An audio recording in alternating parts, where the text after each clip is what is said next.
వి gold trusted gold buyers. మీరు తాకట్టు పెట్టిన బంగారాన్ని విడిపించి ఈ రోజు ఉన్న మార్కెట్ ధరకు కొనబడును. సార్ సిఐడిలో ఉన్నప్పుడు సూరి హత్య కేసులో భాను, ఆ కేసులో మీరు కూడా ఉన్నారు కాబట్టి, భాను అనే వ్యక్తి ఎవరికి దొరకకుండా తిరిగాడు చాలా సంవత్సరాలు, దాదాపు నాకు తెలిసి 2-3 సంవత్సరాలు అనుకుంటా. అప్పుడు డీజీ గారు కూడా ఎస్వి రమణమూర్తి గారు, డిఎస్పి మల్లారెడ్డి గారు, మీరు సెల్ ఫోన్ వాడకుండా వాడని వ్యక్తిని మీరు ఎలా ట్రాక్ చేశారండి? ఆయన బేదర్ వస్తాడు, కర్ణాటక వస్తాడు, మెయిల్స్ ద్వారా ట్రాక్ చేశారు, ఎలా ట్రాక్ చేశారు? మీరు అన్నది వాస్తవమే. ప్రతి మనిషి కూడా ఒక వీక్నెస్ ఉంటుంది. అంటే ఎన్ని రోజులు మాట్లాడుకుంటుంటాడు? ఒక నాకు తెలిసి 2.5 years అతను అంటే కన్వర్సేషన్ చేయలే, ఫోన్లో ఎవరితో మాట్లాడలేదు. అంటే అతను ఇక్కడ పబ్లిక్ ఫోన్స్ వాడి, పబ్లిక్ బూత్ నుంచి ఫోన్స్ వాడిండు.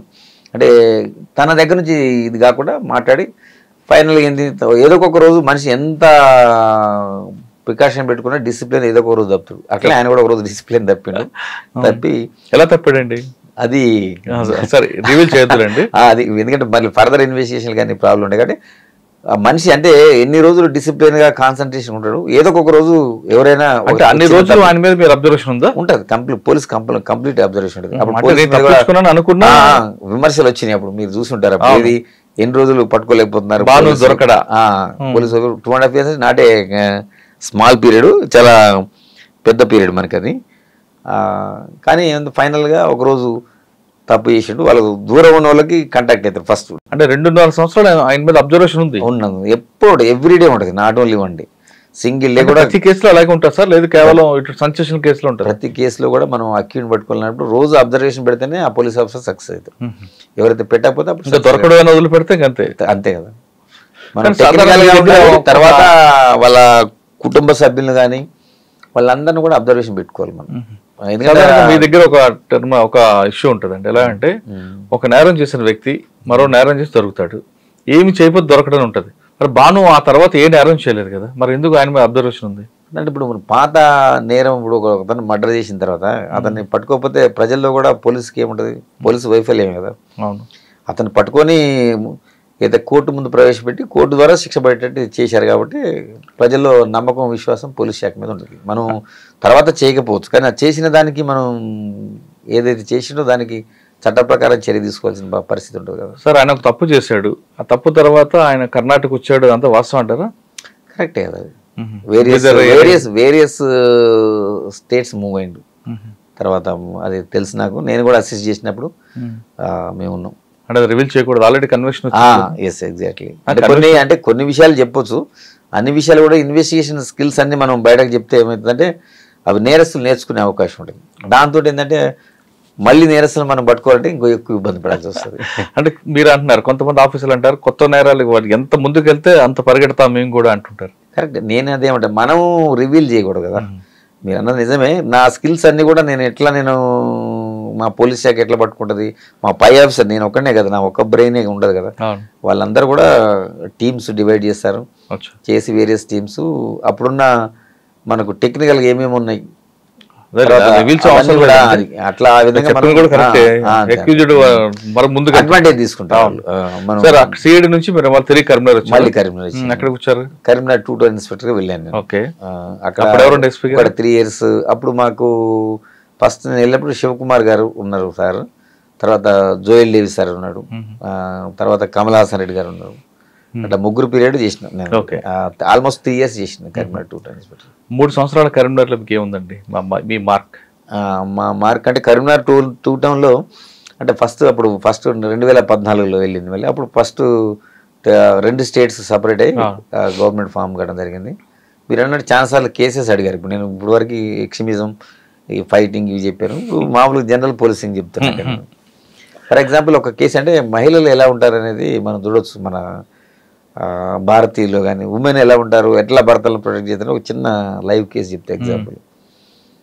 ఒక కేసులో ఒక ఆమె అక్కడ గ్యాస్ ఉన్నట్టు కృష్ణని గ్యాస్ పోసుకొని అంటించుకున్నది, తనే సెల్ఫ్ అంటించుకుంది, హాస్పిటల్లో అడ్మిట్ అయిందని చెప్పి మా దగ్గర ఉండే ఒక ఏఎస్ఐ వెళ్ళి నైట్ అయింది కదా, అతను పోయి ఎగ్జామిన్ చేసి ఆమె స్టేట్మెంట్ తీసుకుంటే ఆమె కూడా చెప్పింది, నేనే 1 roomలోకి వెళ్ళినా వెళ్తే అది యాక్సిడెంటల్గా అట్టుకుందని చెప్పింది నేను. డీటీ అదే అదే చెప్పింది. తర్వాత మేము జనరల్గా ఏంటంటే మేము రిక్వెస్ట్ ఇస్తాం, మేజిస్ట్రేట్ గారు కూడా ఇస్తాం, ఎందుకంటే ఉమెన్ కాబట్టి విత్ ఇన్ 7 years మ్యారేజ్ ఉంటే డీడీ రికార్డ్ చేయించింది. మేజిస్ట్రేట్ కూడా ఆమె అదే చెప్పేసింది. నాకెందుకో డౌట్ వచ్చింది నాకు. ఈవెన్ అంటే ఒక మేజిస్ట్రేట్ స్టేట్మెంట్ రికార్డ్ అయితే జనరల్గా డిపెండ్ అవుతారు మా వాళ్ళు.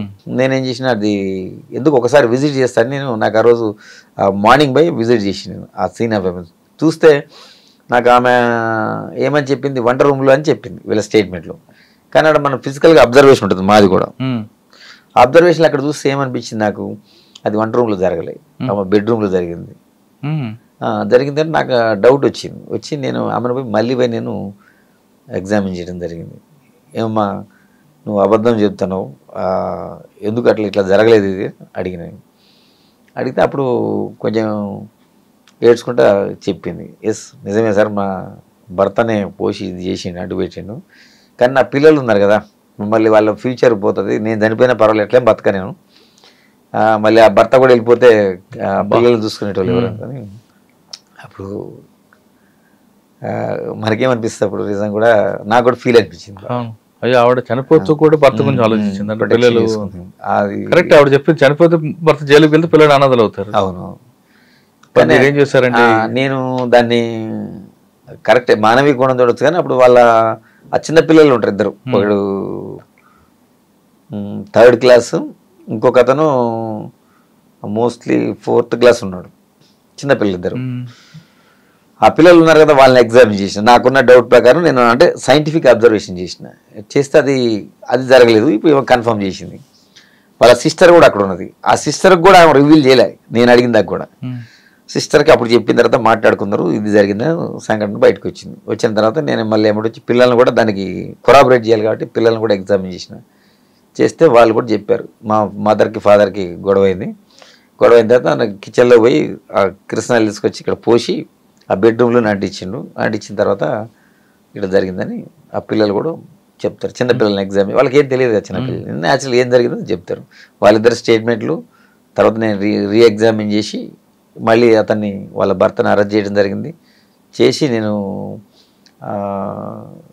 ట్రయల్ కూడా జరిగింది. ట్రయల్ జరిగింది, అతను అరెస్ట్ చేసి జైలుకు పంపించడం జరిగింది. ట్రయల్లో కన్సర్న్ కోర్టు కూడా అతని లైఫ్ కన్విక్షన్ ఇచ్చింది. ఇది చనిపోయింది. చనిపోయింది. అయ్యో మరి ఆవిడ మీరు ఇక్కడ పోలీసింగ్, ఇక్కడ మనకి మానవీయ కోణం దేనికి ప్రయారిటీ ఇచ్చారంటే పోలీసింగ్ ఇచ్చారు. కానీ మరోవైపు కరెక్ట్ అయినప్పుడు నేరాన్ని మనం అట్లా చేయకపోతే ఇప్పుడు సమాజానికి ఏం మెసేజ్ పోతుంది. మనం నేరం జరిగింది, అతను భార్యను చంపిన తర్వాత అతనికి అదే అలవాటు ఇంకా నెక్స్ట్ ఇంకా చేయడం ఏముంది. కానీ ఆ పిల్లల భవిష్యత్తుకి వాళ్ళ ఎవరైతే వాళ్ళ ఫాదర్ ఉన్నాడు కదా, ఫాదరు సిస్టరు ఉన్నారు, వాళ్ళ ఫాదర్కి చెప్పడం జరిగింది. ఫాదర్ కూడా ఆ రోజు లేకుండే, మా ఫాదర్ ఆయన టేకప్ చేసుకున్నాడు. మేము కూడా సజెస్ట్ చేసి ఆ పిల్లలు కొద్దిగా అంత చదువుకున్న తర్వాత వాళ్ళు టేకప్ చేసుకున్నారు. సార్ ఆ కేసులో కన్విక్షన్ వచ్చింది. కానీ డీడీ చూస్తే అది 174 కనిపిస్తుంది. అవును, కానీ ఇక్కడ లాస్ట్ వచ్చి 302కు మారింది. మరి డిఫెన్స్ సర్టిఫికేట్ ఏం తీసుకున్నారు? చేసింది ఆయన. అదే కదా నేను గొప్పతనం అనేది. అంటే అప్పుడు జనరల్గా ఎవరైతే విచారణ చేసిన కోర్టు ఉన్నదో ఇవన్నీ నేను సైంటిఫిక్ ఎవిడెన్స్ కలెక్ట్ చేశాను చెప్పాను కదా. అక్కడ మా సైంటిఫిక్ టీం పోతుంది. పోయిన తర్వాత సంఘటన ఏ విధంగా జరిగింది స్కెచ్ మ్యాప్ ఉంటుంది, సీన్ ఆఫ్ ఎవిడెన్స్ తీసుకుంటాం. దాంట్లో మన అన్ని ఆ సంఘటన వివరాలన్నీ జాగ్రత్త పెట్టి ఎవిడెన్స్, పిల్లలు కూడా ఎవిడెన్స్ ఇచ్చారు. వాళ్ళు ఎందుకంటే తర్వాత వాళ్ళ ఎవరైతే చనిపోయినా మా ఫాదర్ అయితే ఊరుకోడు కదా, నా బిడ్డను చంపినంటే రియాక్ట్ అవుతారు కదా ఫాదర్. ఆ పిల్లల్ని అతనే భరోసా తీసుకున్నాడు కదా, అతన్ని పెంచుకున్నాడు. డిఫెన్స్ లైన్ ఏంటి? డిఫెన్స్ వాళ్ళు ఎట్లయినా చేస్తారు. ఇది చూడండి, మీ మేజిస్ట్రేట్ గారు కూడా చెప్పారు, కావాలని ఐఓ గారు ఇట్లా ఇది చేశారని నా మీద ఆర్గ్యుమెంట్ చేశారు. కానీ అతను ఉన్నట్టు చేసింది. నేను కూడా అంటే చాలా మంది అంటే మా దాంట్లో ఫస్ట్ మేజిస్ట్రేట్ది ఏదైతే ఉందో ఫస్ట్ మేజిస్ట్రేట్ రికార్డ్ చేసిన డీడీ అది లేకుండా కొంతమంది సలహా ఇస్తారు మా దాంట్లో ఇన్వెస్టిగేషన్ అది. కానీ నేను అట్లా ఏం లేదు, దాన్ని కూడా పెట్టింది నేను. అందుకని వాళ్ళు నమ్మారు. ఎందుకంటే మనం నిజం దాచి పెడితే ఎప్పుడైనా కొంతమంది పక్కన పడేస్తారు. ఎగ్జాక్ట్లీ నేను అట్లా ఒప్పుకోలేను. ఏం జరిగిందో ప్రతిదీ కోర్టు ముందర పెడితేనే కోర్టు కోర్టు తీసుకుంటుంది. కోర్టు కూడా నమ్మకం పెరుగుతుందని నేను అనుకున్నా ఆ సంఘటనతో. మీకు కరెక్ట్. ఎందుకంటే అది ఇచ్చినది ఎందుకు ఇచ్చిందో కూడా రీజనింగ్ కూడా అందులో మనం రాయలేదు. డాక్ లో పెట్టలేదు, పెట్టలేదు. నాకంటే ముందు కొంత పోలీస్ ఆఫీసర్లు కూడా కామెంట్ చేశారు, అరే ఇది ఎట్లా పెడతారు, పెట్టకూడదు కదా అని. ఒక నాకంటే సీనియర్ ఒక ఏసీపీ కామెంట్ చేసిండు, ఆయన పేరు ఇప్పుడు చెప్పాను నేను. అంటే అప్పుడు కానిస్టేబుల్ కింద ఉంటారు కదా మా కోర్టు డీల్ చేసేవాళ్ళు, అరే సార్ మీ మీద ఇట్లా కామెంట్ చేసిండు సార్ ఆయన, ఇట్లా పెడతారా ఎవరన్నా, మనం ఎందుకంటే మనం శిక్ష పడాలంటే మనం ఇది మనకి దానికి వ్యతిరేకంగా పెట్టుకుంటాం అని అన్నాడు ఆయన. అన్నాడు కానీ నేను అవేం కేర్ చేయలేదు, ఎందుకంటే నిజమే చెప్పాలి మనం ఎప్పుడు. ఎవరికైనా నిజం చెప్తేనే మనకి అప్పుడు కోర్టు నమ్మింది. అదే మనం కనుక దాచిపెట్టినట్టయితే అతను డిఫెన్స్ అతను రేజ్ చేసినారు, అప్పుడు ఏమైతుంది ఇష్యూ, అప్పుడు మన ఇన్వెస్టిగేషన్ మీద ఇంటిగ్రిటీ దెబ్బతింటుంది. అంటే నా మీద అనుమానం వస్తుంది, అక్యూజ్డ్ ప్లస్ అవుతుంది.